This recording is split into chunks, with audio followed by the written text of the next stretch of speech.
नमस्कार। कार्यक्रम सीधा कुरा जनतासँग हेर्नको निमित्त न्यूज 24 टेलिभिजन हेरेर बसिरहनुभएका र इन्टरनेटको माध्यमबाट विश्वभर हामीलाई हेरेर बसिरहनुभएका तमाम दर्शक महानुभावलाई हार्दिक स्वागत गर्दछु। म सम्झना भुजेल। एउटा बिछटै आकर्षण, आफ्नै संसार, आफ्नै संस्कार अनि आफ्नै संस्कृति, जहाँ लोभ, लालच, छल, कपट, राजनीति केही छैन। मात्र कहिले कहिले भोक र रोगले सताउँछ त्यो बस्ती र समाजलाई। त्यो बस्ती यो समाजका लागि मात्र नभई संसारकै समाजलाई अद्वितीय, अभूत र आकर्षण लाग्छ।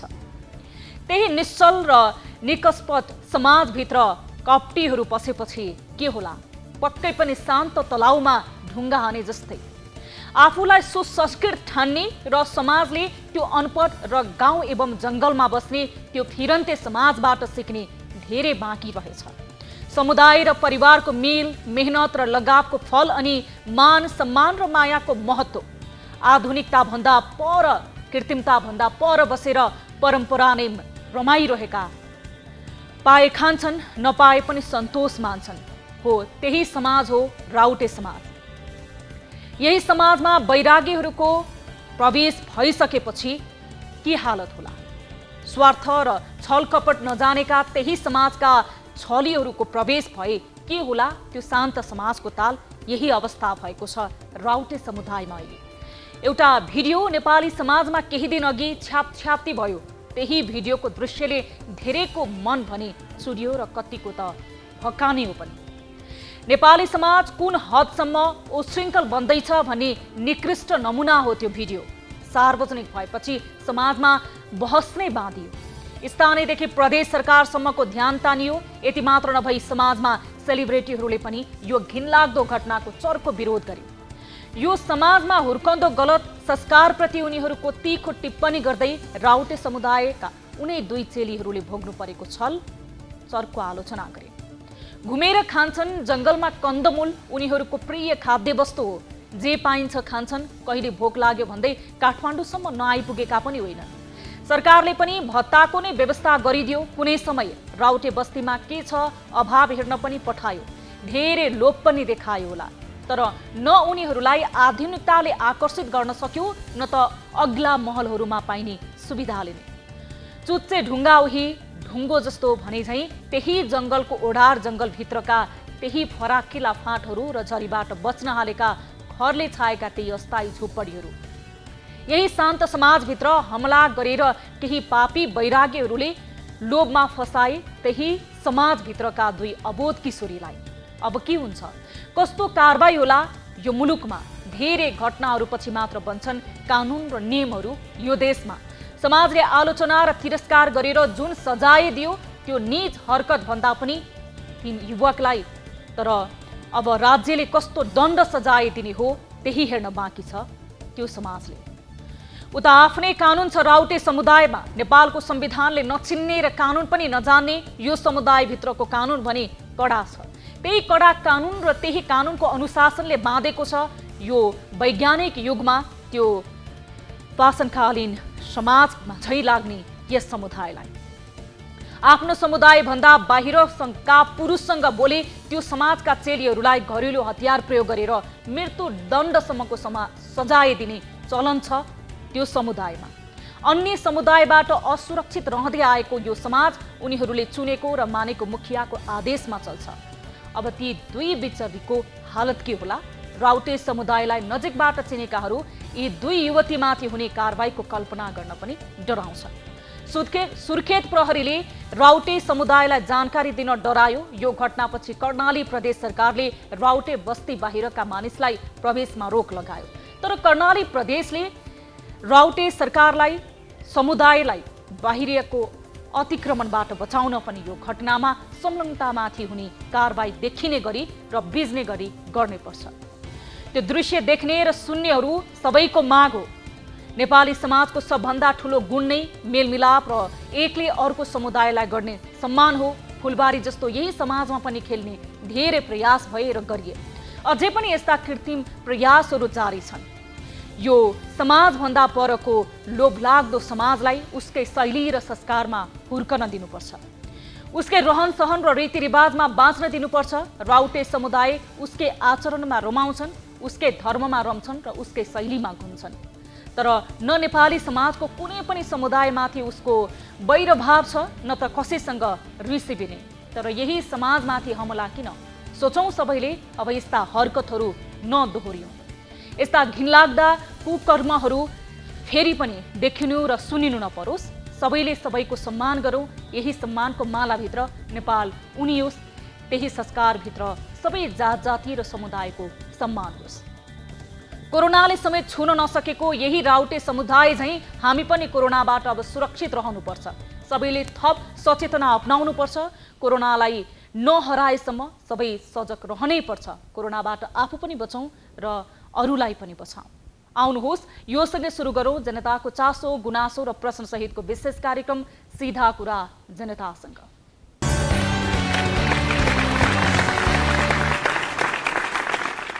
स्वागत छ दर्शक महानुभाव कार्यक्रम सीधा कुरा जनतासँगमा। आजको कार्यक्रमको श्रृङ्खलामा पनि हामीले विभिन्न विषयहरू समावेश गरेका छौँ। एउटा अत्यन्त महत्त्वपूर्ण र नेपाली स्वाभिमानसँग जोडिएको, राष्ट्रियतासँग जोडिएको र जहिले पनि राष्ट्रियताको सवालमा सीमाका स्तम्भभन्दा पनि महत्त्वपूर्ण रूपमा खडा भएका हाम्रा सीमा नाकामा बसोबास गर्ने नेपालीहरूको एउटा कथा रहेको छ। भारतीय सुरक्षा बल एसएसबीले जहिले पनि यातना दिने र पीडा दिने जहिले पनि गरेको छ। भारतीय सुरक्षाकर्मीको ज्याजती सीमामा बस्ने नेपालीहरूले जहिले सहनु परेको छ। लालपूर्जा हातमा छ, आफ्नो जमिनमा यति बेला अन्न फलेको छ, तर उठाउन पाउँदैनन्। भारतीय एसएसबीले त्यो जमिन भारतको भनेर एकहोरो त्यहाँ ज्याजती गरेका यस्ता घटनाहरू जहिले दोहोरिरहन्छन्। तर सम्बन्धित निकायबाट र सरकारको उच्च पदस्थ तहबाट कुनै पनि यो विषयमा छलफल भएको र यसको निराकरण गर्न तम्सिएको पनि देखिएको छैन। यो सम्बन्धी विशेष रिपोर्ट रहेको छ सिमानाका कञ्चनपुरबाट हाम्रा टिभी जर्नलिस्टले पठाउनु भएको यो स्थलगत रिपोर्ट आजको कार्यक्रममा हामीले समावेश गरेका छौँ। र पछिल्लो समय विकास निर्माणको कामहरू, राष्ट्रिय गौरवको कामहरूमा राष्ट्रको ढुकुटीबाट ती आयोजनाहरूमा पैसा खनाइन्छ, तर काम भने समयमा सम्पन्न नहुने र भएका कामहरू पनि गुणस्तरीय नहुने गरेका विभिन्न त्यो रिपोर्टहरू हामीले समावेश गरिरहेका छौँ कार्यक्रममा। र तराई जिल्लाको लाइफलाइन मानिएको हुलाकी सडक मार्गको निर्माण अहिलेसम्म पनि सम्पन्न भएको छैन र सडक निर्माण गरेको जति पनि भाग छ त्यसमा पनि गुणस्तरमा प्रश्न उठिरहेको छ। यो सम्बन्धी रिपोर्ट पनि आजको कार्यक्रममा हामीले समावेश गरेका छौँ। यो हुलाकी सडकको रिपोर्ट हामीलाई वीरगञ्जबाट हाम्रा टिभी जर्नलिस्टले पठाउनु भएको छ भने अर्को एउटा रिपोर्ट रहेको छ पछिल्लो समय नेपाली समाजमा छोरी चेलीहरू विभिन्न दुर्व्यवहारमा पर्नु परेको घटनाहरू सार्वजनिक भइरहेका छन् र छोरी चेलीहरूले आफ्नै घरभित्र पनि असुरक्षित महसुस गर्नुपर्ने र अपाङ्गता भएका अथवा फरक क्षमता भएका दिदीबहिनीहरू अझ त्यसको शिकार हुनुपर्ने यौन दुर्व्यवहार र बलात्कारको यसैसँग सम्बन्धित एउटा रिपोर्ट आजको कार्यक्रममा हामीले महोत्तरीबाट हाम्रा टिभी जर्नलिस्टले पठाउनु भएको छ। यो रिपोर्ट पनि आजको कार्यक्रममा समावेश गरेका छौँ। कार्यक्रमको सुरुवात गर्छु ताली र गालीबाट। यसअघि हामीले उठाएको विषय थियो सरकारले कोरोना संक्रमितको निशुल्क उपचारको व्यवस्था गरे पनि निजी अस्पतालहरूले धमाधम शुल्क असुल्नु सरकारकै कमजोरी होइन र भन्ने प्रश्नमा 81.6% अर्थात् 1500 जनाले तालीमा र 18.4% अर्थात् 226 जनाले भने गालीमा मत जाहेर गर्नुभएको छ। यसलाई आधार मान्दा निजी अस्पतालहरूलाई निशुल्कको दायरामा ल्याउन सरकार चुकेको भन्ने अभिमत जाहेर भएको छ आम दर्शकको। अब ताली र गालीको लागि आजको विषय रहेको छ केन्द्रको स्वार्थमा नै प्रदेश सरकारहरू चल्न थालेपछि संहिताको मर्ममा असर पर्दैन भन्नेले तालीमा र पर्छ भन्नेले गालीमा भोट गर्न सक्नुहुनेछ।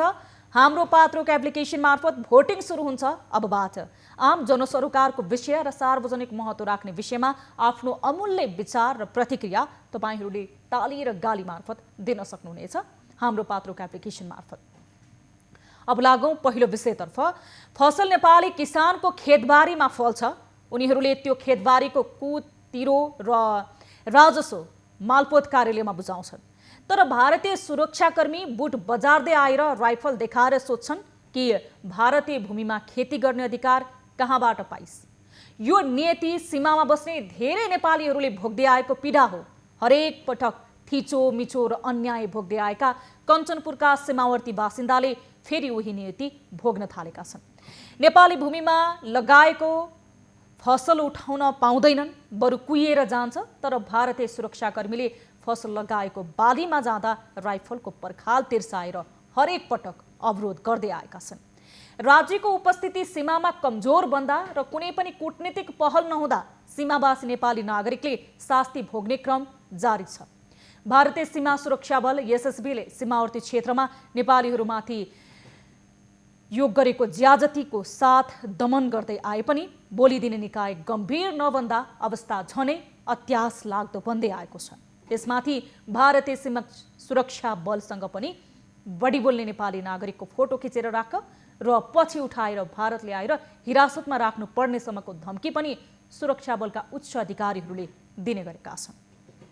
त्यो जमिनको राजस्व बुझ्ने नेपाल सरकारले केही नबोलिदिँदा सीमामा एसएसबीको ज्यादती झनै बढेको छ। कञ्चनपुरबाट हाम्रा टिभी जर्नलिस्ट सुरेश भट्टले पठाएको रिपोर्ट हेरौँ। गोविन्द ढलेको त्यो कञ्चनपुरमा अझै कति गोविन्द ढल्ने हुन्। 2073 साल फागुन 27 गते कञ्चनपुरमा सीमावर्ती नेपाली नागरिक गोविन्द गौतम भारतीय सुरक्षाकर्मीको गोली लागेर कहिल्यै नउठ्ने गरी ढले। राज्यले उसलाई शहीद घोषणा गरियो र उनको परिवारलाई क्षतिपूर्ति बापत 10 लाख रुपैयाँ दियो। बस शहीद भए गोविन्द। तर सरकारको अकर्मण्यताका कारण धेरै गोविन्दहरूले अझै पनि सीमामा शास्ति पाउँदै आएका छन्। नेपालले कूटनीतिक तवरबाट अडानका साथ गौतम प्रकरणको घटनालाई भारतीय पक्षसँग राखेको भए सीमामा नेपाली नागरिकले भोग्दै आएको नियति दोहोरिँदैन थियो होला सायद। तर त्यति नभइदिँदा अहिले गौतम ढलेको त्यही कञ्चनपुरको सीमावर्ती क्षेत्रमा धेरैले अपमानको पराकाष्ठ भोग्दै आएका छन्। पछिल्लो पटक भारतीय सुरक्षाकर्मीको अपमानबाट प्रताडित बनेका छन् नारायण प्रसाद अधिकारी। जग्गा नेपालको, कब्जा भारतको, खेती गर्न दिँदैनौ एसएसबी।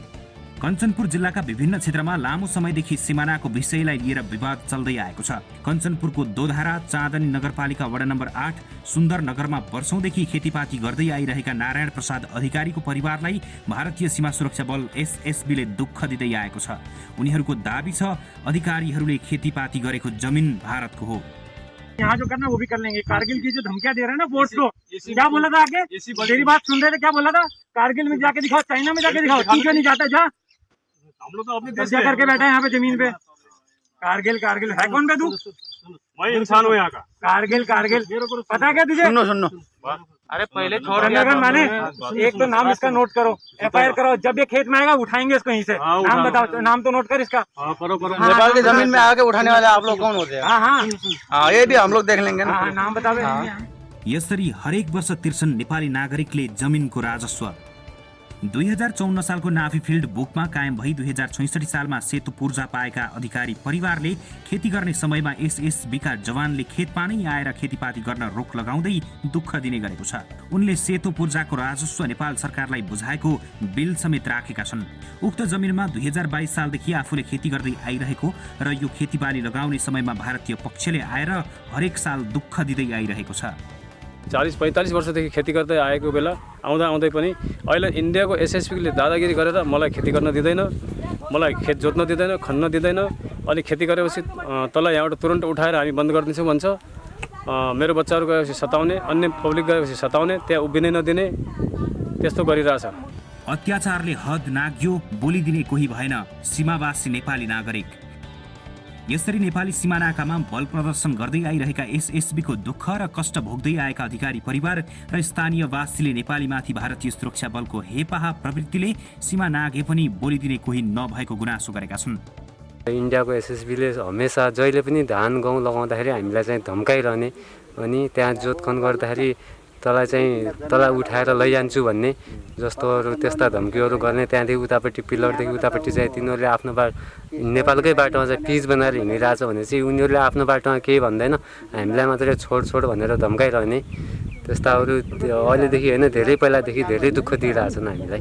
स्थानीयलाई अहिलेको समस्या होइन, धेरै पुरानोदेखि हामी यहाँ स्थानीय सरकार जिल्ला समेत हामीले गुहार्दा हामीलाई धेरै गाह्रो भएको छ। हामीले आफ्नो खेत यहाँको स्थानीयहरूले आफ्नो खेत समेत हाम्रो लाल पूर्जा समेत आएको हाम्रो अनि खेतभरि जोत्न पाएको छैन। मुखमुखै लाग्ने नेपालीको फोटो खिचेर राख्नु एसएसबी अधिकारी। भारतीय सीमा सुरक्षा बलका एक उच्च अधिकारीले आफ्ना सुरक्षाकर्मीहरूसँग धेरै बोल्ने अर्थात् मुखमुखै लाग्नेको फोटो खिचेर राख्न आदेश समेत दिएका छन्।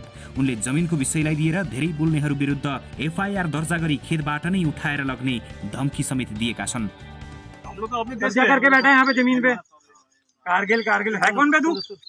मैं इंसान हूँ यहाँ का। कारगिल पता क्या तुझे? सुनो अरे पहले छोड़ माने एक तो नाम इसका नोट करो, एफआईआर करो। जब ये खेत में आएगा उठाएंगे इसको यहीं से। नाम बताओ, नाम तो नोट कर इसका। आपको नहीं करने देना है, मत करने दीजिए। बिल्कुल नहीं, मैं बीच करने लगाने आऊंगा, लगाइए तो उठा के गोली मार देना। मैं गोली खाने को तैयार, लेकिन छोड़ूंगा नहीं। मैं कह रहा हूँ अपने देश के लिए आपने इतनी बड़ी बात कह दी। आपको तो देश के लिए मैं कहूँगा, नेपाल माँ का सपूत हूँ मैं छोड़ूंगा नहीं। सही में बहुत बड़ी बात कह दी आपने तो। भारतीय पक्षले नेपाली नागरिकले खेतीपाती गर्दै आएको जमिन 10 गजामा पर्ने दाबी गर्दै खेतीपाती गर्न रोक लगाउँदै आएका छन्। तर त्यही खेतीबारीको राजस्व बुझ्ने सरकार केही पनि नबोलिदिँदा नेपाली नागरिक आफ्नै जमिनमा पराई तरह पीडा भोग्दै आएका छन्।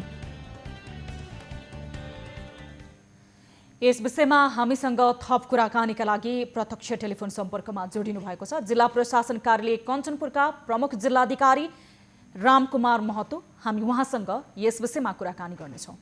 सिडो साहब, स्वागत छ यहाँलाई कार्यक्रम सीधा कुरा जनतासँगमा। हजुर, धन्यवाद।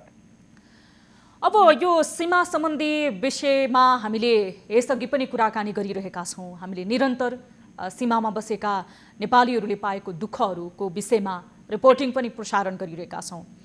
कञ्चनपुरको सीमावर्ती क्षेत्रमा नेपालीहरूले आफ्नै जमिनमा पनि खेतीपाती गर्न नपाउने रहेछन्। यस्तो सजाय किन उनीहरूमाथि? अब यो सजाय होइन, यो कञ्चनपुर जिल्ला अब सुदूरपश्चिमकै सबैभन्दा लामो खुला सिमाना भएको जिल्ला हो र विवाद रहेको हामीले पाएका छौँ। त्यो हाम्रो अभिलेखमा छ।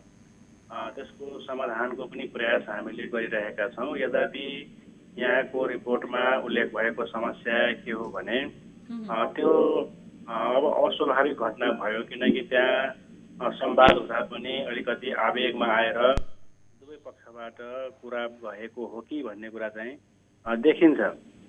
र त्यो विषय खास के हो भने अब 10 गजा त्यहाँ सीमा विवादित क्षेत्र होइन फेरि त्यो।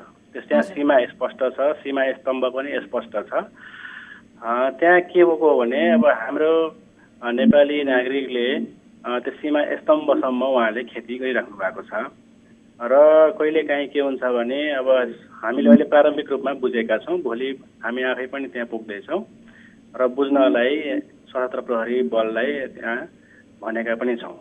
त्यसकारण यो चाहिँ त्यसरी अब भारतीय सुरक्षाकर्मीले नेपाली नागरिकसँग सिधै सवाल जवाफ गर्नु चाहिँ त्यति राम्रो होइन। उहाँहरूलाई केही त्यस्तो अस्वाभाविक लागेको छ भने हामीसँग कुरा गर्दा हुन्थ्यो। त्यसरी हामी एक आपसमा समन्वय गरेर समस्याहरू समाधान गर्नुपर्छ, त्यो उहाँहरूले पनि बुझ्नु पर्दथ्यो। त्यसरी चाहिँ हुनु हुँदैन थियो भने हाम्रो नागरिकले पनि अब समस्या आइसकेपछि हामीसँग राख्दा हुन्थ्यो। सिडिओ साहब, अब जस्तो भारतीय सीमा सुरक्षा बल एसएसबीको टोलीले आफ्नै जमिनमा खेतीपाती गर्न जाँदा मारिदिन्छु अथवा समातेर लगेर एफआईआर दर्ता गरेर थुनिदिन्छु भन्दै धम्की दिएको रिपोर्ट त हामीले भर्खरै प्रसारण गरेका छौँ। अब सीमावर्ती नागरिकले यो शास्ति कहिलेसम्म सहनुपर्ने हो? त्यहाँ दुवैतर्फबाट चाहिँ केही चाहिँ अलिकति आवेगमा कुरा भएको हो भन्ने देखियो र त्यो के हो भने उसको उतातर्फको भनाइ के थियो भने अब यो 10 गजा हो भने 10 गजामा यहाँको अब 5-5 गज दुवैतिर छोड्ने हो, त्यसकारण चाहिँ त्यो चाहिँ खाली हुनुपर्दछ भन्ने हो। र त्यहाँ के छ भने पिलरको उतापट्टि भारतपट्टि चाहिँ बाटो छ अनि हाम्रो तर्फ चाहिँ के छ भने त्यहाँ पिलरसम्मै खेती गरिएको छ अनि त्यहाँ उनीहरूको अनुगमन गर्ने क्रममा चाहिँ यति चाहिँ खाली पनि छोडिदिनु भनेर चाहिँ भनेको रहेछ भन्ने चाहिँ बुझिएको छ प्रारम्भिक रूपमा। र त्यस्तो के हो भने हामी नेपाली नागरिकहरूले मात्रै त्यहाँसम्म पिलरसम्म नगरेको होइन कि अन्त भारतीयहरूले पनि कतै कतै चाहिँ पिलरसम्म उपभोग गरेको अवस्था छ। त्यसकारण सिडी साहब, यस अगाडि पनि हामीले यही विषयमा कुराकानी गरेका थियौँ। जस्तो वर्षिने यही नीति दोहोरिन्छ जब खेतीपाती गर्छन् सीमा नाकामा। अब भारतीय सुरक्षाकर्मीले भारतको जमिन हो भनेर दाबी गर्छ, तर 40 वर्षदेखि त्यो जमिन आफ्नो भएको मालपोत कार्यालय कञ्चनपुरमा राजस्व तिर्दा रहेछन्। अब राजस्व बुझाएपछि त सरकारले उनीहरूको संरक्षण र सुरक्षा गर्नुपर्ने होइन? तपाईहरू त पहल मात्र गरिरहनु भएको छ। होइन, यो के हो भने अन्तर्राष्ट्रिय सीमा हो, त्यसकारण उहाँको आफ्नो कानुन बमोजिमको सम्पत्ति जग्गा चाहिँ त्यो कहीँनिर चाहिँ हनन हुँदैन। त्यसमा चाहिँ उहाँले पुनः चाहिँ नापी गरेर प्राविधिक खटाएर आफ्नो जग्गा चाहिँ छुट्याउन सकिन्छ। तर त्यो अन्तर्राष्ट्रिय सीमा भएको हुनाले र त्यहाँ चाहिँ पिलर पनि पहिलेदेखि गाडिएको छ। पिलरै नभएको भए त्यही ठाउँमा पिलर पनि हराइरहेको अवस्था पनि छ। त्यहाँ चाहिँ स्वाभाविक रूपमा पिलर कहाँ थियो भन्ने चाहिँ खोजी अहिले भइरहेछ, त्यसबाट समस्याको रूपमा रहेको छ भने जुन यो घटना भएको स्थान हो त्यहाँ पिलर छ। त्यसकारण त्यहाँ चाहिँ सीमा विवाद कहाँ हुने हो, यो चाहिँ नो मेन्स ल्यान्ड कहाँबाट हो भन्ने कुरा चाहिँ अस्पष्ट छैन, त्यहाँ स्पष्ट छ। यद्यपि के हो भने त्यहाँ हाम्रो पिलरसम्मै खेती गरिएको अवस्था छ। र मैले यहाँलाई स्पष्ट पारेको थिएँ, भारतीय पक्षबाट पनि त्यहाँका नागरिकहरूले कतिपय ठाउँमा पिलरसम्म चाहिँ खेती गरेको अवस्था छ। त्यसकारण अब यी कुराहरूलाई हामीले एउटा जुन यो कोभिड अहिले महामारीभन्दा अघिल्लो जुन अवस्थामा केही नापीको कामहरू भइरहेको थियो। त्यसकारण अहिले चाहिँ यो हाम्रो चाहिँ अहिले अवरुद्ध छ। त्यसकारण हामी प्रयास गरिरहेछौँ, अन्य क्षेत्रमा पनि विवाद छ, त्यसलाई चाहिँ स्थायी समाधानको रूपमा हामीले जोइन्ट सर्वे टिम हुन्छ, त्यसले चाहिँ एउटा चाहिँ पुनः डिमार्केसनमा काम गरिसकेपछि हराइरहेका पिलरहरू निर्धारण गर्ने, सीमा स्पष्ट पार्ने काम भएपछि यो कुराहरू सधैँको लागि समाधान हुन्छ। यद्यपि समस्या छ, हामी समन्वय गरेर समाधान हुन्छ। यो त्यो ठुलो समस्या चाहिँ अब होइन, त्यहाँ चाहिँ भनाभन चाहिँ भएको छ, दुवै तर्फबाट भएपछि अलि आवेगमा आएको देखिन्छ। तर त्यो चाहिँ भन्नु गलत हो, जुन चाहिँ उठाएर लैजान्छु भन्ने कुरा चाहिँ। त्यसकारण मैले त्यो विषयमा पनि मैले बुझ्न भनिसकेको छु, यो किन यस्तो भनियो भन्ने कुरामा चाहिँ बुझ्न मैले भनिसकेको छु। सिडी साहब, अब सीमाका ती नागरिकको लालपूर्जा हातमा छ, जमिनमा खेती पनि लगाइसकेका छन्, उठाउने बेलामा एसएसबीले यसरी धम्कीपूर्ण दबाब दिइरहेको छ भने ती नागरिकको सुरक्षा कसले गर्छ? हामी गर्छौँ। नागरिकको सुरक्षा, नागरिक एकदम असुरक्षित महसुस बिल्कुलै गर्नु हुँदैन। नागरिकको सबै समस्याको हामीले समाधान गर्छौँ। नागरिक चिन्तित हुनु हुँदैन, भयभीत हुनु हुँदैन र अर्को देशको चाहिँ सुरक्षाकर्मीसँग चाहिँ यो वाद विवाद प्रतिवादमा उत्रिनु पनि हुँदैन। होइन, आफै चाहिँ उहाँहरूको समस्या हामी बुझ्छौँ। हामी बुझेर उहाँको जग्गा के हुनुपर्ने हो, कति हुनुपर्ने हो, जमिन त नापी प्राविधिक खटाएर उहाँको जग्गा हेर्ने काम हामी सहयोग गरिदिन्छौँ। त्यसकारण उहाँले सिधै आफ्नो समस्या हामीसँग राख्नु भयो हुन्थ्यो। हामीलाई पनि जानकारी थिएन, त्यहाँ तनावको अवस्था भइसकेपछि सशस्त्र प्रहरी चाहिँ पुगेको छ, देखिएको छ। होइन, उहाँहरूले चाहिँ समन्वय गर्नु भएको छ। भोलि हामी पनि त्यहाँ पुग्दैछौँ। त्यसकारण उहाँको सम्पत्ति हराउँदैन। तर त्यो के भने अन्तर्राष्ट्रिय सीमा हो, त्यहाँ पिलर पनि छ। सिडी साहब, ती सीमाका नागरिकले त अब यति बेला आफ्नो देशको उपस्थिति अथवा सरकारको उपस्थिति सीमा नाकाका नागरिकले महसुस गर्न पाएका छैनन्। हाम्रो सुरक्षा बलले अथवा त्यहाँको प्रशासनले, राज्यले जुन रूपमा त्यो समस्या अब हामीलाई सुन्दाखेरि सामान्य लाग्न सक्ला, तर यो समस्या एउटा नेपालीले आफ्नो जमिनमा खेती गर्न नपाउनु भनेको त सामान्य विषय होइन, यो गम्भीर विषय हो। खेतीपातीको मौसम सुरु भएको छ, अब नेपाली नागरिकलाई आफ्नो जमिनमा खेतीपाती गर्न दिने गरी व्यवस्था मिलाउन सकिन्छ? एकदम सकिन्छ। तर त्यो के हो भने त्यहाँ 10 गजा नै छैन, पिलर छ तर 10 गजा खाली छैन। त्यो भएर हो, त्यो वास्तवमा त्यो अब त्यो पछि चाहिँ छुट्यायो भने देखिन्छ त्यो। होइन, 10 गजा त खाली हुनु पर्यो, नो मेन्स ल्यान्ड भनेको खाली हुनु पर्यो, त्यहाँ कसैको पनि उपभोग हुनु परेन, त्यस्तो अवस्था हुनुपर्नेमा त्यहाँ त्यो छैन। त्यसकारण उहाँको जुन समस्या हो त्यो हामी समाधान गर्छौँ एकदम। र त्यो के हो भने यो घटना त्यसरी आउँदैन थियो, यो आवेगमा दुवैतर्फ कारगिल के भनेका शब्दहरू पनि त्यहाँ सुनिन्छ। त्यसकारण यी कुराहरू दुवैतर्फबाट चाहिँ आवेगमा गएर चाहिँ भनाभन भएर चाहिँ आएको स्थिति हो। यो हामी समन्वय गरेर समन्वय भइरहेको छ। आज पनि भयो कुराकानी उहाँको समकक्षीसँग भएको छ सशस्त्र प्रहरी बलको। त्यसकारण त्यो समाधान हुन्छ। त्यो केही चाहिने कहिलेकाहीँ सीमा खुला भएको र चाहिने दुवैतर्फबाट चाहिँ हावाबाजी भएको ठाउँमा चाहिँ कहिलेकाहीँ खुला सिमानाको कारणले यस्ता समस्याहरू आउँछन्। त्यो समन्वय गरेर समाधान हुन्छ। अब सिडी साहब, जस्तो अब भारतीय सुरक्षाकर्मीहरूले त्यो जमिन चाहिँ नो मिन्स ल्यान्डमा पर्छ भनेर बताइरहेका छन्, तर त्यही जमिनमा त्यो जमिनलाई पनि अझ मिचेर 10 गजाभन्दा ओरसम्म आएर भारतीयहरूले चाहिँ आफ्नो खेतीपाती भौतिक संरचना समेत निर्माण गरेका छन्।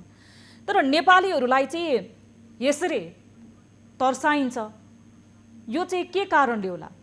त्यही हो, अब कहीँ हाम्रो सीमा कञ्चनपुरमा सीमा विवाद चाहिँ धेरै नै छ, धेरै ठाउँमा छ र त्यहाँ पनि 10 गजा क्लियर नभएको हुनाले यो नो मेन्स ल्यान्ड चाहिँ क्लियर नभएको हुनाले यस्तो समस्या आएको र यहाँले भनेको सही हो, कहीँ भारतले पनि पिलरसम्म उभो गरेको अवस्था छ र हट्यो भने सबै एकैपल्ट गर्छ।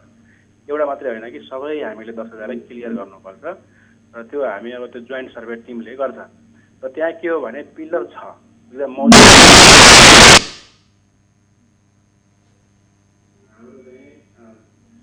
स्तम्भ छ, तर चाहिँ के भने सीमा स्तम्भसम्म उभो भएको अवस्था छ। हजुर, त्यहाँ नो मेन्स ल्यान्ड क्लियर नभएर चाहिँ सिडी साहब, अन्तमा अब जस्तो तपाईँले नै बताउनु भएको छ यो किसिमको समस्याहरू दोहोरिरहेका छन्। अब यसको कूटनीतिक पक्ष आफ्नो ठाउँमा होला। करिब 1 वर्ष अगाडि तपाईँसँग स्वयं मैले नै प्रश्न गर्दाखेरि कञ्चनपुरकै विषयलाई लिएर, जहाँ नो मिन्स ल्यान्डमा उखु रोपेका थिए किसानहरूले, पछि एसएसबीले आएर ज्याजती गरिसके पछाडि आफ्नो बारीबाट तिनै किसानहरूले उखु उठाउन पाएनन्, तोरी उठाउन पाएनन्। यो किसिमको समस्या किन दोहोरिरहन्छ? हाम्रो सरकारले अथवा हाम्रो प्रशासनहरूले किन ती नागरिकहरूलाई राज्य छ अथवा राज्यको उपस्थिति छ भन्ने देखाउन सक्दैन, अथवा कूटनीतिक पहल किन गर्न सक्दैन? सुरक्षाको लागि त हामी धेरै सुरक्षा प्रबन्धहरू गरेका छौँ अहिले। र के किन हुन्छ भन्दाखेरि यहाँले स्थलगत रूपमा हेर्नुभयो भने कतिपय ठाउँमा यो थाहै हुँदैन। त्यो बाटो चाहिँ जुन 10 गजा हो, 10 गजालाई चाहिँ बाटोको रूपमा प्रयोग गरेको छ र दुवैतिर खेत छ, दुवैतिर घर छ, थाहै हुँदैन कि यो नेपाल इन्डिया यसरी हेर्दाखेरि थाहै हुँदैन। सबैको बस्ती उस्तै छ। त्यसकारण चाहिँ र कहिलेकाहीँ खेती गर्दै गर्दाखेरि हुनसक्छ त्यो अब अलिकति आली विस्तार हुँदै हुँदै हुँदै हुँदै गएर त्यहाँ चाहिँ नो मेन्स ल्यान्ड चाहिँ अलिकति मिचिएको हुनसक्छ। त्यो दुवैतर्फबाट फेरि नेपालबाट पनि भारतबाट पनि भएर। र अहिले चाहिँ के छ भने हामी यो जिल्लामा आएको 9 महिना पुगेको छ। 9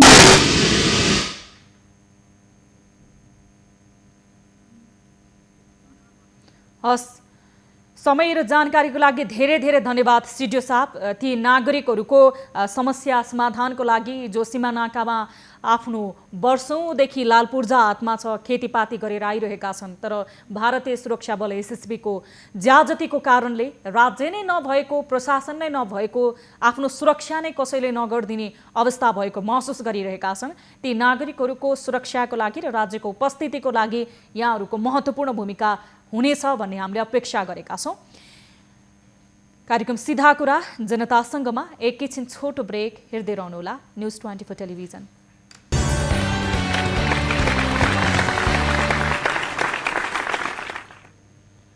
ब्रेकपछि स्वागत छ दर्शक महानुभाव। कार्यक्रम सीधा कुरा जनतासँग अब यहाँहरूको ध्यान आकर्षण म अर्को विषयतर्फ गराउन चाहन्छु। महोत्तरीमा महिलामाथि हुने हिंसाको घटना बढ्दो छ। यसमा सबैभन्दा बढी युवती र बालबालिका पर्दै आएका छन्। शारीरिक रूपले पुरै अशक्त र बोल्न पनि नसक्ने एक युवतीमाथि बलात्कार भएको घटना सेलाउन नपाउँदै अर्की एक बालिका पनि यौन दुर्व्यवहारको शिकार बनेकी छन्।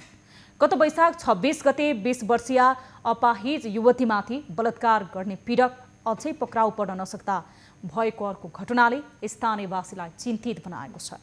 बलात्कारमा संलग्नलाई पक्राउ गर्न प्रहरी प्रशासनले देखाएको उदासीनता मात्र नभई यौन दुर्व्यवहारको उजुरी समेत नलिने र बलात्कारी बचाउन स्थानीय अगुवा, जनप्रतिनिधि र तराई मधेसमा व्याप्त तथाकथित पञ्चायती भारदारी सभा सक्रिय भन्ने गर्दा युवती र किशोरी निरन्तर शिकार बनिरहेका छन्।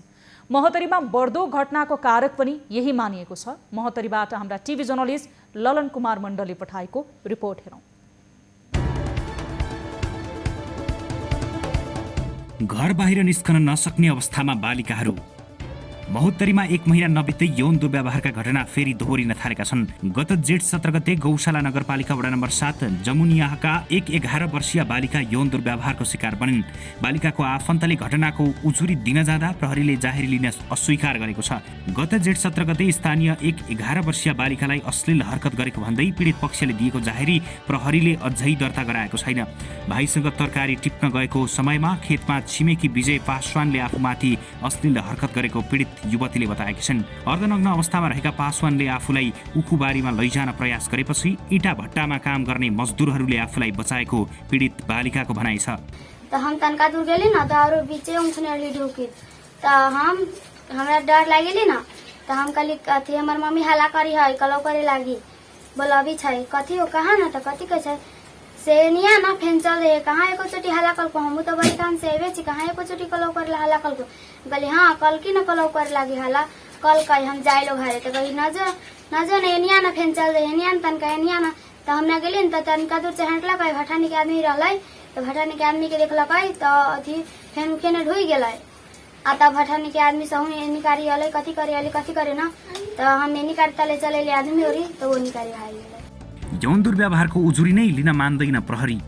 पीडित बालिकाले घर परिवारलाई घटनाको वृत्तान्त सुनाएपछि उनकी आमाले स्थानीयको सहयोगमा प्रहरीमा उजुरी दिएकी थिइन्। पीडित पक्ष प्रहरी चौकी मगर थानामा जाहेरी दिन जाँदा प्रहरीले जाहेरी लिन अस्वीकार गरेको पीडितका बुबा किशुनदेव कुमारले बताएका छन्। आफूहरू न्यायको प्रतीक्षामा रहेकाले न्याय दिलाउनका लागि उनले मानव अधिकार कर्मीहरू समक्ष आग्रह गरेका छन्। यस्ता प्रवृत्तिका मानिसलाई बचाउने प्रयास गर्नु अपराध गर्नेको मनोबल बढ्ने स्थानीयको गुनासो छ। अपाङ्ग युवतीमाथि बलात्कार गर्ने दोषी अझै फरार। महोत्तरीमा एक 20 वर्षीय अपाङ्ग युवतीमाथि बलात्कार गरी एक युवक फरार भएका छन् तर प्रहरीले ती बलात्कारीलाई अहिलेसम्म पक्राउ गर्न सकेको छैन। फरार हुनेमा महोत्तरीको बलवा नगरपालिका वडा नम्बर 11 बस्ने 35 वर्षीय ताहिर भनिने राजा उल्लाह शेख छन्। उनले सोही ठाउँ बस्ने शारीरिक र मानसिक रूपमा अस्वस्थ रहेकी एक पूर्ण अशक्त हातखुट्टा बाङ्गो भएको र हिँडडुल गर्न र बोल्न पनि नसक्ने एक 20 वर्षीय युवतीलाई घरमा कोही नभएको मौका छपी बलात्कार गरेको पीडित परिवारले बताएका छन्।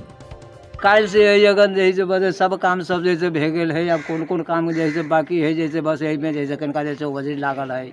अब देखियो जैसे बस ये बात के जब सुनवाई न है हम सब बैठल छी काले से। घटना दबाउन गाउँका अगुवा सक्रिय। शेखले गएको वैशाख 26 गते ती अपाङ्ग युवतीलाई बलात्कार गरेका थिए। उक्त घटनालाई गाउँका केही अगुवाहरू र वडा सदस्य मुस्ताफा शेखले गाउँमै मिलाउन पीडित परिवारलाई दबाब दिँदै आएका छन्। यद्यपि पीडित परिवारजनले नमानेपछि आरोपी अहिले फरार छन्। यता जिल्ला प्रहरी कार्यालय महोत्तरीले भने पीडकको खोजी भइरहेको दावी गरे पनि पीडित परिवारले भने खोजी कार्यमा प्रहरीले आलटाल गर्दै आएको बताएको छ। 4:30 बजे घरे पहुँचला के बाद ये जैसे बस घरे हल्ला कलके जैसे कोई आदमी न बोलले घरे तो कोई रहे न जो बोलू एकेटा बचिया वहे रहे बचिया जैसे इशारा दिलके जैसे वो चौड़ी में है तो जैसे वो इशारा न बुझ के जैसे वो भीतर जैसे घर में ढुक गए घर में ढुक के जैसे सबके देख लेलके जैसे वह कोई न है ये जैसे केवारी सटा दिलके ये बचिया के ये जैसे बस रेप कर दिलके। यसरी भएको थियो त्यो घटना। कोरोना महामारीको दोस्रो लहरसँगै महोत्तरीमा वैशाख 21 गते मध्यरातिदेखि निषेधाज्ञा सुरु भयो। घटना वैशाख 26 गतेको हो। बाहिर सबैतिर बन्दाबन्दी माहौल रहेको बेला पीडितका बुबाले आफ्नो खेतमा रहेको गहुँ बाली थ्रेसर मेसिनले काटिदिन रजा उल्लाह शेखलाई भनेका थिए। शेखले भने बमोजिम गहुँ बाली काटिदिए। काम गरेको ज्याला दिन पीडितको बुबाले शेखलाई बजारमा बोलाए तर आमा पनि खेतमा गएको मौका छोपेर शेख घरमा पुगेर ती अपाङ्ग युवतीलाई बलात्कार गरेर फरार भएका थिए।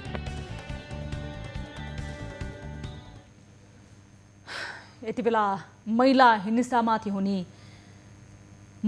हुने हिंसाहरू कुनै पनि रोकिएका छैनन् र अझ यो हिंसाहरू विभिन्न रूपमा बढ्ने क्रम रहेका छन्। तराई मधेसमा झन् कथाकथित पञ्चायत त्यसैगरी मुखियाहरूको आडमा जसले महिला हिंसा गरे ती व्यक्तिहरूले उन्मुक्ति पाउने गरेका यस्ता समाचारहरू हामीले सम्प्रेषण गरिरहेका छौँ र प्रहरी प्रशासनले पनि यो विषयमा बलात्कार भएको विषयमा स्वयं पीडित र पीडितको परिवार गएर उजुरी दिन खोज्दाखेरि उजुरी लिन मानिरहेको छैन। यस विषयमा हामीले सम्बन्धित व्यक्ति र सम्बन्धित प्रहरी प्रशासनका प्रतिनिधिसँग कुराकानी गर्ने प्रयास गरिरहेका छौँ।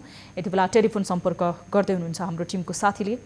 जिल्ला प्रहरी कार्यालय महोत्तरीका एसपी दिनेश आचार्यसँग हामीले यो घटनाको उजुरी लिन नमान्नुको कारण र महोत्तरीमा महिला हिंसा बढिरहनु, त्यसमा पनि अपाङ्गता भएका र फरक क्षमता भएका युवतीहरूमाथि यसरी महिला हिंसा भइरहनु, तर प्रहरीले उजुरी नलिनु र प्रहरीले उजुरी लिँदा पनि लामो समय बित्दासम्म पनि आरोपित प्रहरी प्रशासनले आफ्नो कानुनी कारबाहीको दायरामा ल्याउन नसक्नुले गर्दा प्रहरी प्रशासनप्रति महोत्तरीवासीले विश्वास डगमगाएको अवस्था भएको छ भनेर बताउन थालेका छन्।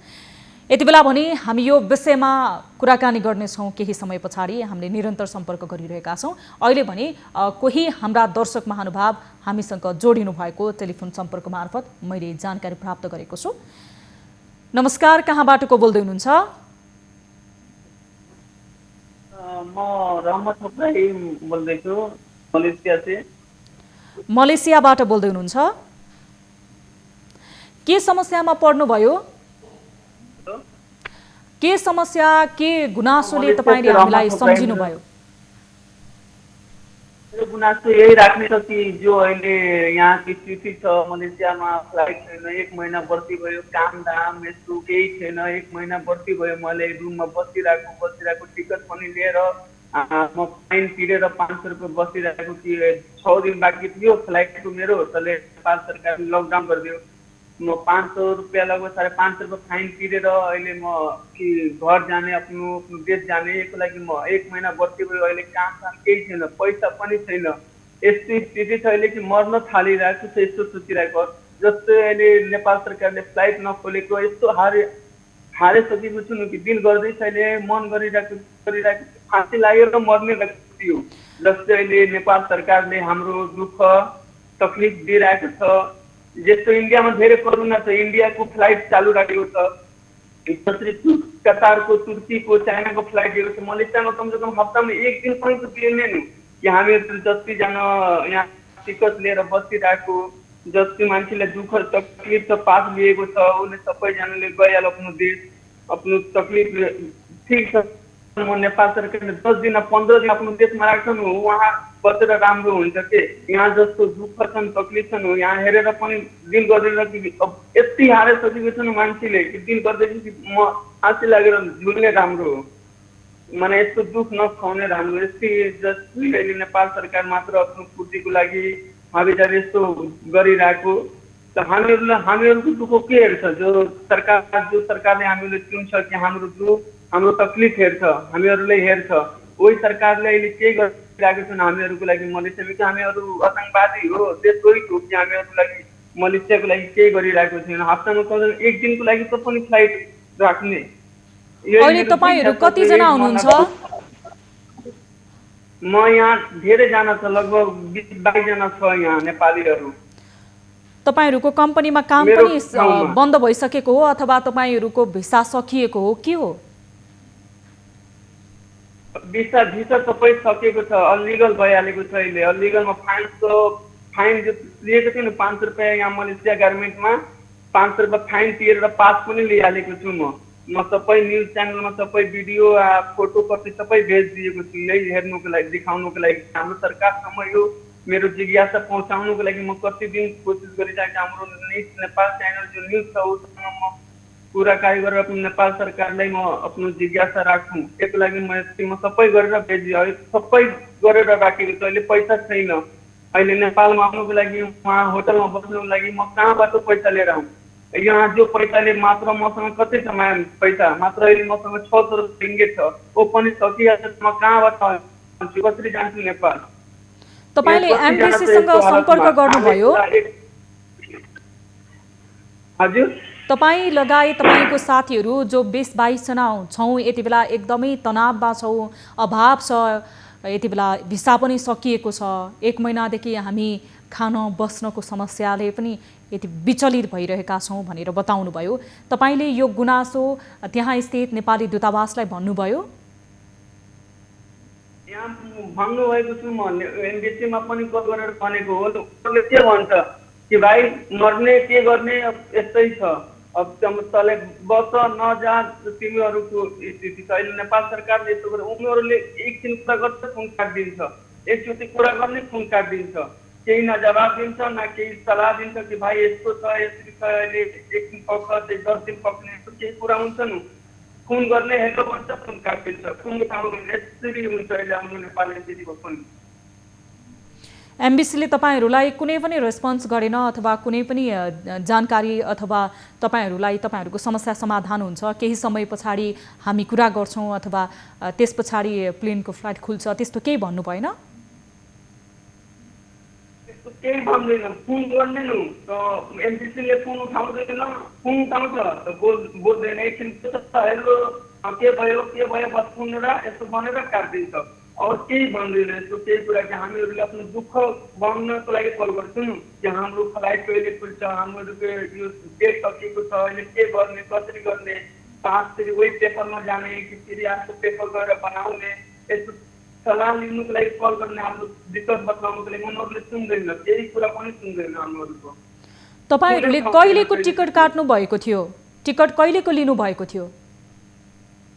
मेरो 12 तारिखको थियो, मई 12 तारिख जो बितेको छ नि वो 12 तारिखको मेरो फ्लाइट थियो।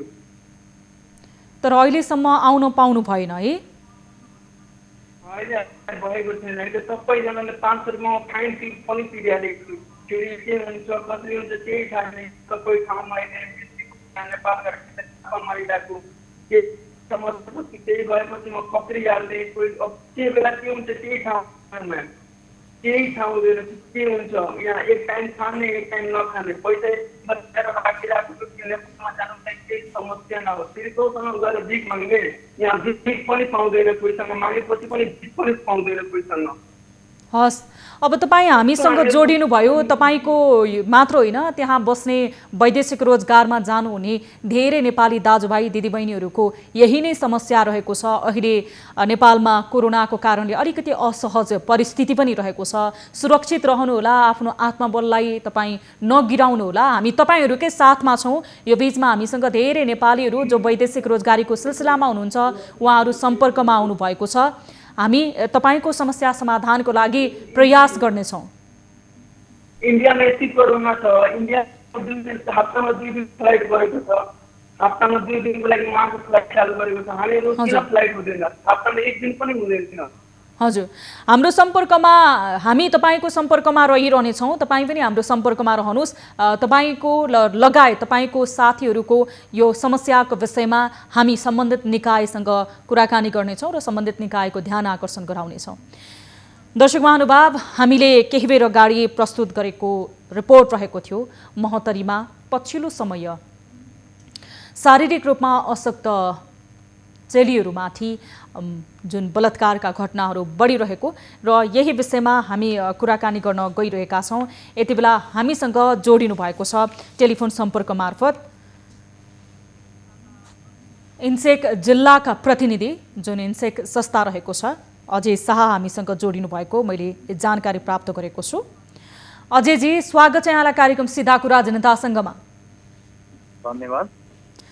अजयजी, भर्खरै हामीले रिपोर्ट पनि प्रसारण गरेका थियौँ, जो किशोरी भनौँ अथवा जो युवतीहरू शारीरिक रूपमा अशक्त थिए ती युवतीहरूमा महोत्तरीमा बारम्बार यौन दुर्व्यवहारहरू दोहोरिरहने र प्रहरी प्रशासनले पनि उजुरी लिन नमान्ने, यहाँहरूले के जानकारी पाउनु भएको छ अथवा प्रहरी प्रशासनसँग यसबारे बुझ्दाखेरि उजुरी लिन नमान्नुको कारण के हो? हेलो अजयजी, सुनिरहनु भएको छ? हजुर, अलि साउन्ड कमाएर। अजयजी, अहिले सुन्नुभयो? अहिले राम्रोसँग सुन्नुभएको छ? हजुर, अहिले सुन्यो। हजुर, पछिल्लो समय महोत्तरी जिल्लामा खासमा अशक्त बालबालिकाहरूमाथि चाहिँ जुन यौन दुर्व्यवहारहरू बढिरहेको रहेछ, बलात्कारका घटनाहरू बढिरहेका छन्, यसमा इन्सेकले चाहिँ विभिन्न रूपले यति बेला रिपोर्टहरू पनि बनाइरहेको होला, प्रतिवेदन बनाएको होला, त्यस पछाडि यौन हिंसामा परेका युवतीहरूको उद्धार पनि गरिरहेको होला। अब यस्ता घटनाहरूलाई कसरी लिएको छ? अब जस्तो महोत्तरीको यो घटना हामीले भर्खरै रिपोर्ट मार्फत प्रसारण गर्दाखेरि त्यहाँ प्रहरी प्रशासनले नै साथ नदिएको, उजुरी गर्न जाँदाखेरि पीडित पक्षले उजुरी नै नलिएको छ, यो किसिमको गुनासोहरू तपाईँहरूकोमा चाहिँ कति आउँछ? यस्ता किसिमको गुनासोहरू आइरहन्छन् होइन। अब पीडित परिवारहरू उजुरी लिएर जाँदाखेरि प्रहरीले समयमा त्यसको त्यो रिपोर्ट नलिदिने, उजुरी नलिदिने, त्यसको साथसाथै गाउँमा पनि अब विभिन्न किसिमको त्यो घटना भइसकेपछि घटनालाई छोप्नको लागि, दबाउनको लागि गाउँमै विभिन्न किसिमको प्रलोभनहरू दिने, धाक धम्कीहरू दिने जस्ता क्रियाकलापले गर्दाखेरि पीडित परिवार पनि अब डराएका हुन्छन्। त्यस्तो अवस्थामा चाहिँ अब हामीले थाहा पाएपछि ती परिवारहरूसँग सम्पर्क गरेर उनीहरूलाई हौसला प्रदान गर्दै हामी अधिकार कर्मीहरूको टोली नै त्यहाँ पुगेर उहाँहरूलाई काउन्सेलिङ गरेर पीडितलाई चाहिँ हामी न्याय दिलाउनको लागि अब सम्बन्धित निकायहरूमा पनि पहल गरेर उजुरीहरू दिलाउने प्रयासहरू गरिरहेका छौँ र सोही अनुसार चाहिँ अब त्यहाँ ती घटनामा पनि यो पछिल्लो पटक भएको घटनामा पनि अहिले हामी पहल गरिरहेका छौँ र त्यो न्यायको लागि हामी अब सम्बन्धित निकायहरूसँग अजयजी यहाँले बताउनु भयो समाजले नै त्यस्ता किसिमका घटनाहरू परिवारले नै बाहिर ल्याउन खोज्दैन र समाजको एउटा जुन डरले अथवा समाजले भोलि तिरस्कार गर्ला भन्ने एक किसिमको मानिसमा भएको भित्री डरको कारणले गर्दाखेरि नि परिवारले पनि गुपचुप राख्नलाई विवश हुने र समाजका अगुवा, स्थानीय जनप्रतिनिधि तथाकथित पञ्चायती सभाको दबावमा प्रहरीले पनि उजुरी लिन नमान्ने, बलात्कारमा संलग्न आरोपीहरूलाई पक्राउ गर्न आनाकानी गरिरहेको यो विषयमा तपाईहरूले अब कसरी आवाज उठाउने अथवा यो किसिमका घटनाहरूलाई न्यूनीकरण गर्नको लागि सचेतना कार्यक्रमहरू कसरी गर्ने सोचिरहनु भएको छ? हामीले थाहा पाएका घटनाहरूमा हामी प्राय अब पीडित परिवारलाई सबभन्दा पहिला काउन्सेलिङको आवश्यकता पर्छ। उहाँहरूलाई हामीले काउन्सेलिङ गरेर उहाँहरूको मनोबल बढाएर अनि उजुरी नदिएसम्म तपाईँको त्यो कुनै कारवाही नै अगाडि बढ्दैन। त्यस कारणले गर्दाखेरि पहिलो स्टेप नै हाम्रो चाहिँ अब पीडित पक्षलाई काउन्सेलिङ गरेर उजुरी दिलाउनु हुन्छ। अनि त्यसले गर्दाखेरि हामी अब त्यस्ता किसिमका घटनाहरू हुँदाखेरि हामी अधिकार कर्मीहरूका टोलीहरू नै अब सम्बन्धित ठाउँमा पुगेर उहाँहरूलाई विभिन्न किसिमले चाहिँ अब गाउँमा भएका कुराहरूलाई पनि अब मध्यनजर गर्दै अब कहिलेकाहीँ हामीमा पनि ढाक धम्कीहरू आउँछन्, तपाईँहरू यस्तो उसमा नपर्नुहोस् भन्ने हिसाबमा ढाक धम्कीहरू आउँछन्, तर त्यसलाई पन्छाउँदै हामीले चाहिँ अब पीडितलाई न्याय दिलाउनको लागि हामीले पहलहरू गरिरहेका छौँ र जनचेतनामूलक कार्यक्रमहरू पनि हामीले गर्दै आएका छौँ। समय समयमा तपाईँको अब अहिले त अब लकडाउनको बेलामा पनि अब त्यस्तो किसिमको घटनाहरू अब अलिक बढी नै घट्ने भएकोले र त्यो गाउँमै त्यस्ता किसिमका घटनाहरू मिलाउने प्रयासहरू भएको अवस्थाहरू एकदम बढी देखेका छौँ हामीले। र अहिले चाहिँ हामीले अब अधिकार कर्मीका टोलीहरू नै गाउँ गाउँ पुगेर अनि त्यस्ता किसिमका घटनाहरू थाहा पाएको ठाउँमा हामीले अब पीडित परिवारहरूसँग कन्सल्ट गरेर चाहिँ हामीले चाहिँ अब त्यस्ता घटनाहरूलाई हामीले बाहिर ल्याउनेदेखि लिएर पीडितलाई न्याय दिलाउनको लागि र उहाँहरूको सुरक्षाको लागि पनि हामीले अब सम्बन्धित निकायहरूसँग मिलेर चाहिँ ती कामहरू गरिरहेका छौँ। हजुर अजयजी, समय र जानकारीको लागि धेरै धेरै धन्यवाद। यस्ता महिला हिंसाको विषयमा यहाँहरूले काम गरिरहनु भएको छ। अझै पनि यहाँहरूको सक्रियता र यहाँहरूको आवाज बलियो होस् र पीडितले जुन तपाईहरूको यो कार्यक्रमको महसुस गरून् कार्यान्वयनको पनि यहाँलाई धेरै धेरै धन्यवाद। धन्यवाद।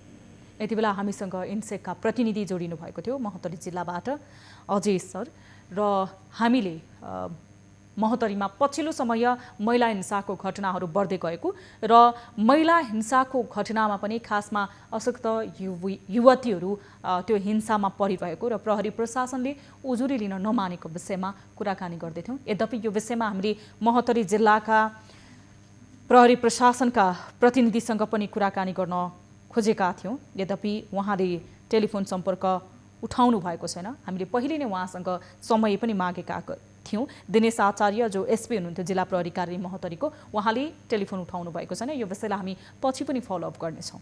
अब लागौँ अर्को विषयतर्फ। राष्ट्रिय गौरवको आयोजनामा पनि कुन हदसम्मको लापरवाही हुन्छ भन्ने उदाहरण हुलाकी सडकमा पनि देखिएको छ।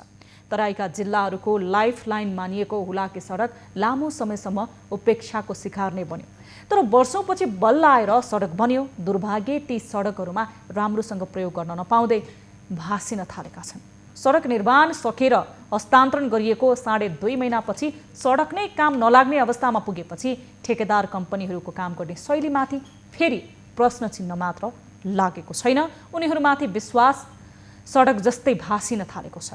वीरगन्जदेखि पश्चिम क्षेत्र ठोरीको चौतारासम्मको 60 किलोमिटर सडकले जुन दुर्दशा भएको छ त्यसले सडक निर्माणको निगरानी गर्ने नियामक निकायको नियतमाथि पनि प्रश्न उठेको छ। वीरगन्जबाट हाम्रा टिभी जर्नलिस्ट हरिशंकर शर्माले पठाएको रिपोर्ट हेरौँ। भारतीय भिस्वा कम्पनी भागेपछि जिम्मा नेपाली ठेकेदारलाई। नेपाल सरकारको राष्ट्रिय गौरवको आयोजनाको रूपमा रहेको हुलाकी सडक निर्माण सम्पन्न गरी हस्तान्तरण गरेको 2.5 महिना नबित्दै सडक भत्किन थालेको छ। हतार सडक निर्माणको काम टुङ्ग्याउने क्रममा निर्माण कम्पनीले गुणस्तरहीन काम गरेको कारण सडक बीच भागमा फाटेर र कतिपय स्थानमा सडकको दुवै छेउमा ग्राभेल गरिएका सडकहरू समेत भासिन थालेका छन्। वीरगन्जदेखि पश्चिमी क्षेत्र ठोरीको चौतारासम्म 60 किलोमिटर पर्ने यस हुलाकी सडक 2066 सालमा निर्माण कार्य थालनी गरिएकोमा निर्माण कम्पनीको लापरवाहीका कारण 7 वर्षसम्म अलपत्र परेको थियो। हुलाकी राजमार्गको ठेका भारतीय ठेकेदार कम्पनी भिस्वा BVSR जोइन्ट भेन्चरले निर्माण गरिरहेकोमा प्रथम चरणको काम सम्पन्न गरेर आयोजनामा ठूलो घाटा लाग्ने थाहा भएपछि ठेकेदार कम्पनीले निर्माण सामग्री सहित केही मेसिनहरू समेत छाडेर भागेपछि निर्माण कार्य अलपत्र परेको थियो। हुलाकी सडकको सवालमा म त त्यो बाटो सबभन्दा बढी प्रयोग गर्ने म छु। मलाई पटक यो चाहिँ एउटा गिट्टी खुस्किँदाखेरि पनि थाहा हुन्छ। भनेपछि यो चाहिँ अहिले मैले देखेको छु यति फाटेको छ। मैले फोटो पनि लिएर गएको थिएँ। यो फाटेको छ यसरी। यो गुणस्तरहीन हो कि के हो यो चाहिँ। सडक निर्माण गरेको 2.5 महिनामै भासियो। अलपत्र परेको 7 वर्षपछि नेपाल सरकारले 2074 कार्तिक 7 गतेदेखि निर्माण कार्य सुरु गरी 30 किलोमिटर निर्माणको लागि 2वटा नेपाली निर्माण कम्पनीलाई ठेक्का लगाएको थियो। एकै दिन 30 महिनामा निर्माण सम्पन्न गर्ने सम्झौता गरी 2074 कार्तिक 1 गतेदेखि निर्माण कार्य थालनी गरिएको थियो। पावर हाउस चोकदेखि चमरी होलसम्म 30 किलोमिटर निर्माणको जिम्मा पाएको अमर कन्टेक्ट पप्पु जेबीले हालसम्म सडक निर्माणको काम सम्पन्न गर्न सकेको छैन भने चमरी होलदेखि ठोरीको चौतारासम्म 30 किलोमिटरको जिम्मा पाएको कालिका बानिया जोइन्ट भेन्चर निर्माण कम्पनीले यही 2078 चैत 18 गते निर्माण सम्पन्न गरेर नेपाली जनतालाई हस्तान्तरण गरेपछि त्यहाँको 2.5 महिना नबित्दै सडक भासिन थालेको छ। नेपाली जनतालाई हस्तान्तरण गरेपछि त्यसको 2.5 महिना नबित्दै सडक भत्किन थालेको हो। वडा नम्बर 2 मै 3टा कलबरमा पुरै भत्केछ। अनि ठाउँमा त्यो खोलाले भेट्ने ठाउँमा पुरै चर्केर पुरै भूकम्पले चर्केर गएको त्यस्तो भएको के। भन्नुपर्दाखेरि गुणस्तरीय काम हुन सकेको छैन। गुणस्तरीय कामै भएको छैन। सडक निर्माणको ताल देखेर स्थानीय तह आक्रोशित। राष्ट्रिय गौरवको आयोजनाको रूपमा रहेको हुलाकी सडक निर्माण भएदेखि नै ठूला सवारी साधनहरू गुड्न पाएका छैनन्।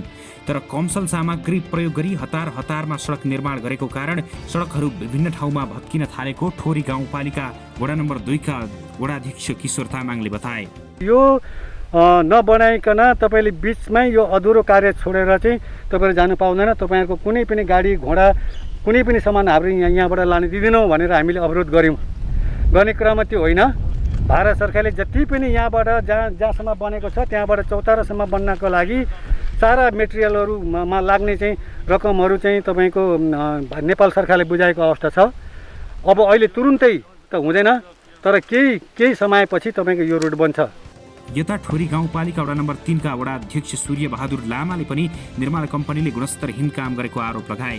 सडक हस्तान्तरणको 2.5-3 महिना पनि नबित्दै सडक फुट्ने भत्किने सडक छेउमा गाडिएको पिलरहरू भत्कने जस्ता विभिन्न समस्याहरू देखा पर्न थालेकाले गुणस्तरीय सडक निर्माण नभएको सोझै देख्न सकिने बताए। सर यो बाटो त एकदम यो तपाईँको चाहिँ गुणस्तर हुनुपर्ने हो। यो हाइवे हो। यो पूर्व पश्चिम मेची महाकालीको यो चाहिँ हाइवे बाटो हो। यसलाई गुणस्तर बनाउनुपर्छ। यो त अलि नराम्रो हो कि भन्ने कुरा मैले धेरै कुरो उहाँसँग राखेँ। होइन अध्यक्षज्यू यो बाटो गुणस्तर नै छ। हामी यो गुणस्तर बाटो नभएको भए सायद इन्जिनियरले यो पास गर्दैन थियो भन्ने कुरा गरे। हेर्नुहोस् ठिक छ हामी पनि हेरौँला भन्यो। अहिले 2-2.5 महिना भयो यो बाटो हस्तान्तरण भएको। यही हो हेर्नुहोस् यस्तै छ होइन। भत्किएको सडकमा धमाधम धुलो हालिँदै सडक विभिन्न ठाउँमा भत्किन थालेपछि निर्माण कम्पनीका कामदारहरू धमाधम माटोले पुर्दै जनताको आँखामा धुलो छर्किने काम गरिरहेका छन्। अर्कोतर्फ निर्माण कम्पनीले ठोरीको चौतारासम्म निर्माणको जिम्मा पाएकोमा 4-5 किलोमिटर सडक अधुरै छोडेर हस्तान्तरण गरेको छ। ठोरी गाउँपालिकाको वडा नम्बर 2 स्थित फायर लाइन सडकदेखि चौतारासम्मको सडक अहिले पनि ग्राभेल अवस्थामा नै छ।